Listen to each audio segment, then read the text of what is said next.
Hey, it's Danny, and I made a real estate video that amassed over 400,000 views on YouTube. And in this video, I'm going to break it down in excruciating detail and maybe ask some questions as to why it's actually amassed that amount of views, because I'm still genuinely perplexed. Let's run into it. So let's run through it. So as you can see up here on the screen, this is the video that I'm referring to. This here was shot, it says about 3 years ago. Where's the date? 3rd of March 2022. So about 3 years ago, just over 3 years ago. And you have to understand that in those times, like, the property media landscape was completely different. People weren't doing videos on this level. And obviously my style has adapted and changed since then. And my understanding of what it takes to create a banger video fast and efficiently has certainly changed and evolved, as it should. We should always be striving to be better and better creators on each and every project. I know that's something that's kind of at the core of my values, is wanting to be better each and every time. However, this video was just a normal property video, you know, probably shot on a Tuesday afternoon on a property that isn't some multi-million-dollar mansion.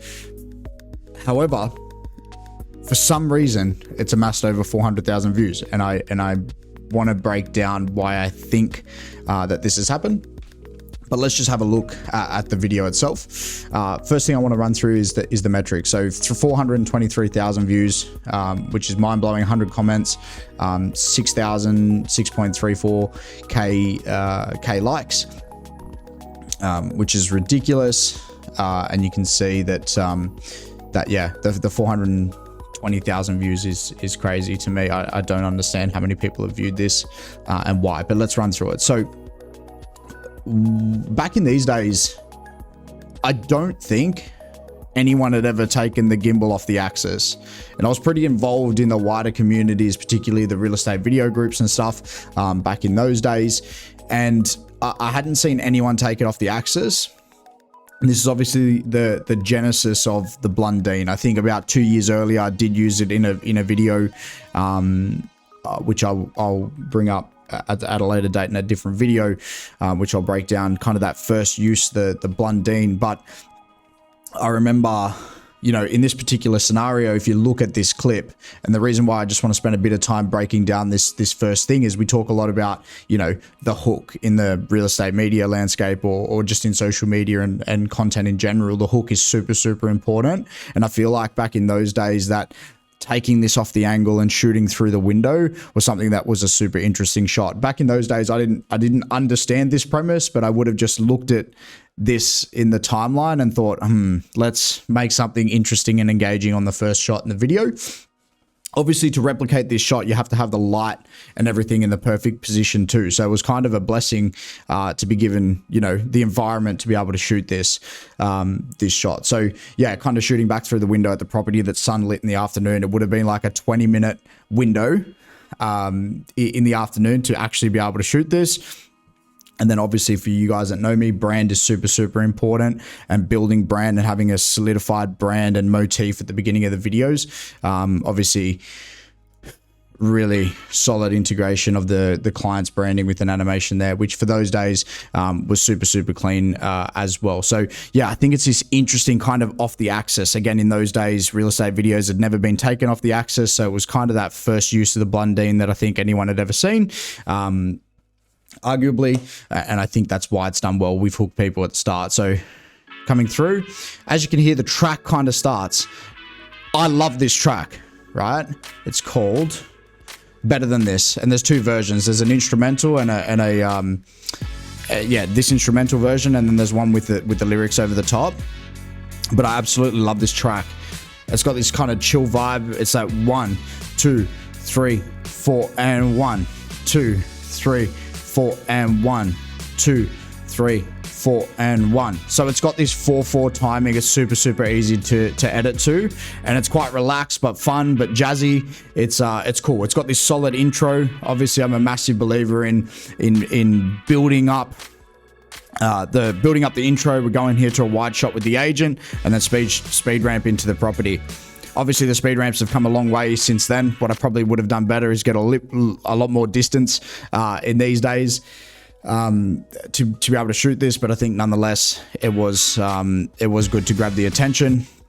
Zooming into the property, obviously on this shot, I think I came through you know, you got to understand this is 3 or 4 years ago when I shot this, but I came through the walk-in pantry into the main living space. I would have loved to have seen, to be honest, if I did this again, I would have come from the hallway all the way back in this direction, and I would have done the wide straight push shot, hitting it bang on. And that's just something that you reflect on, you know, you reflect on this years later after shooting hundreds more properties since then and coaching hundreds of people on what the best practice is. But nonetheless, track's phenomenal. We've got a good hook, and we'll go from there. So yeah, I just want to touch on as well that like the music, the 4/4 timing is super important. Any 4/4 time signature is really easy to edit to, obviously, and the reason being is that we can section it up, and this track isn't super fast in terms of the tempo as well. So creating a property video, giving length to each and every clip, I think has resulted in a really good sequence. Back in these days, I didn't understand as much the importance of sequencing. Obviously, that comes through practice and time under tension and understanding the fundamentals of the frameworks. However, you can see there was some attempt at sequencing. I had the intro, and then at the drop in the track, had the speed ramp, and then now we're heading into the main living space, which is super important, which I think is executed really well. So main living space, light field, cool. Mid shots. I think back in these days, as you could probably, or as you noticed, there's not many 85mm shots of the detail, which I would have loved to have seen.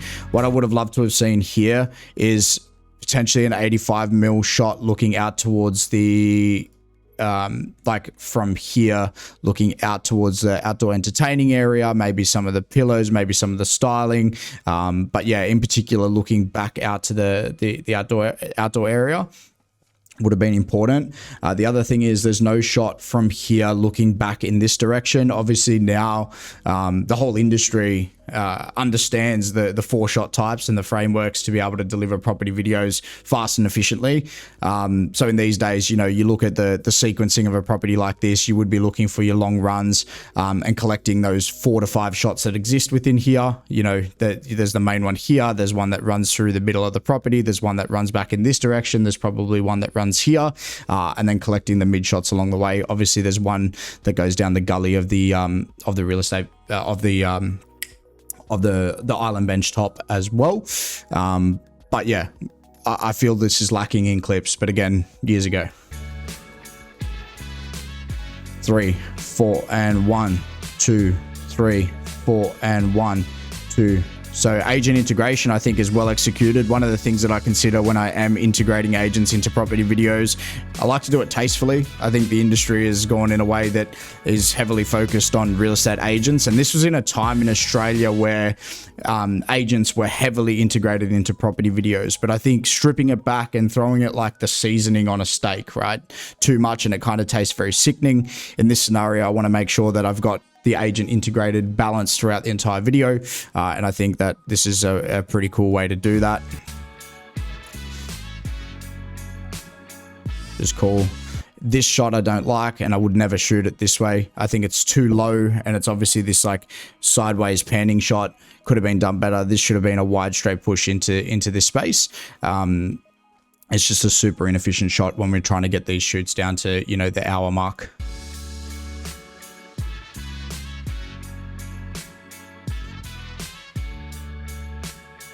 So as you notice here, this master bedroom is on the bottom floor, but what I don't like is that I've kind of skimmed through it way too fast. What I've learned since then is obviously we want to make a sales tool first and foremost for the real estate agent. And so spending time in the primary bedroom is super important. And I feel like I kind of skimmed through it to the point where it wasn't enough shown. Obviously, as we know, the videos come along with the property photos on the listing. So it's not super important to, you know, show everything as the old school kind of walkthroughs, but I would have loved to have spent a little bit more time, and I probably could have sacrificed that shot. There's no perspective. This is a super inefficient shot to shoot. This is when you start taking 3 to 4 hours to shoot properties, when you're doing unpredictable shots like this, and then your edits blow out as well because you're managing a bunch of unpredictable clips in your timeline. Okay, back downstairs. I love the fact that I've gone back downstairs to establish that I'm still in the main living space and downstairs. Now we'll integrate the agent. Boom. I feel like this shot is too low. Again, I would have, you know, this is inefficient to shoot in this way. I would have done a wide straight push this way or this way. And this here should have been a wide straight push coming back this way with the agent walking up the stairs. You know, following the agent, and then the agent goes up, would have been a way better shot. Or even a blundine of the agent walking up, and it would have kind of, you know, would have got the agent to kind of stand at the start of the stairs, and then I would have went in 3, 2, 1, up, and then blundine, up, up, up, up, up, up, up. Could have made something a little bit more interesting. However, again, we're talking in the context of 3 to 4 years ago. Boom. 3, 4, and 1, 2. And you can notice that I've strategically cut the track there to repeat, to give me the room to be able to show the arterial rooms. This here I love. This is one of the first time that I'd speed ramped a blundine. And I just remember this moment like hitting me in the chest going, fuck, this is cool, you know? So yeah, these are super inefficient as well. Like shooting these top downs, you wouldn't do this today. You'd shoot the tight, you know, the tight perspective reveals from the doorway, and it's just way more efficient to get those shoot times down to below that 1 hour mark. But you know, in those days, the things you learn. Arterial rooms leading back to the main living space. Absolutely love that shot. Got really blessed with the conditions on this day. Love the sun flare. Probably would have sacrificed. Oh, that's not too bad actually. You know, setting the scene that the agent's coming back downstairs. Oops. I don't know how to remove these pop-ups. However, oops, sorry, go back. So I don't think that I spent enough time on the main living space, on the outdoor entertaining area, but I do like this interesting shot, and this could have been something used in the intro. Haven't spent nearly enough time on the outdoor entertaining. Would have loved this video, to be honest. Should have been around 1:20, 1:30.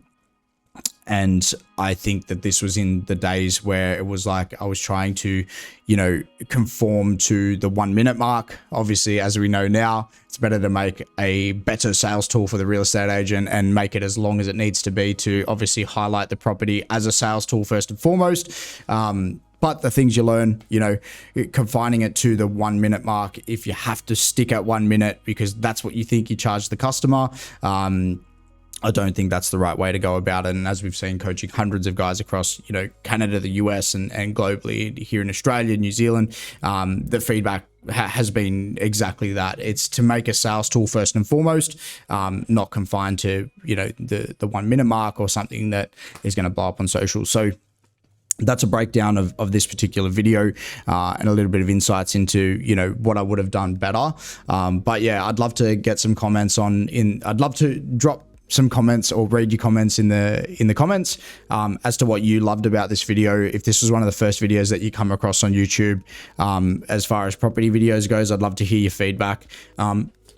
It's super interesting to go back and watch these years later and break them down, because the style has changed immensely since then. But you can clearly see that this was kind of, you know, the foundations were there for what Futura Avenue videos have become today. But ultimately the lesson is that it's one thing to create a full-blown wild property video, but it's how you deliver it to customers that really, really counts. So I hope you enjoyed this video. Drop a comment as to what you liked about this particular video, if it was one of the first ones you saw on this channel, and I'll catch you in the next one. Let me know if you'd like to see more of these breakdowns and which video you'd like me to break down next. Thanks so much, and I'll catch you soon.